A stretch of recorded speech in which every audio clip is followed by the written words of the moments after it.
প্রয়োজন, রক্তদানের প্রয়োজন কি? এর মধ্যে আমরা দুটো আদিবাসী গ্রামে রক্ত নিয়েছি, আমাদের এখানে দুটো আদিবাসী গ্রামে আমরা কাজ করে থাকি।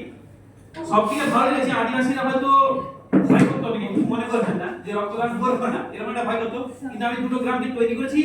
রিসেন্ট একটা গ্রাম 5-6 মাস আগে তারা একটা রক্তদান শিবির করেছে, একটা আদিবাসী গ্রাম রক্তদান শিবির করেছে, আবার একটা আদিবাসী গ্রাম রক্তদান শিবির করবে। দুটো গ্রামকে আমি বুঝিয়েছি এবং তাদের মধ্যে একটাতে প্রায় 30 জন হয়েছিল। আর নেক্সট যে আদিবাসী গ্রামটা সেটা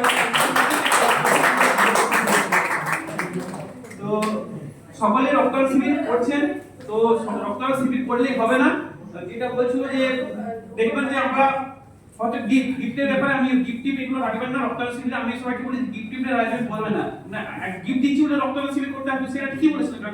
একটা গ্রাম দেখেছিল রিসেন্ট বড় কথা, সেখানে ওই কিছু গিফটের আয়োজন করেছিল, প্রচুর রক্তদাতা এসেছিল। এগুলো কিন্তু ভুল ধারণা, এগুলো চেঞ্জ করবেন যে আমি রক্তদান শিবির করছি মানে গিফট দিতে হবে, এটা কিছুটা রক্তদান শিবির করছেন, খাওয়া দাওয়ার ব্যবস্থা একটু রাখবেন, জাস্ট এটা করলেই হবে। নমস্কার, ধন্যবাদ সবাই।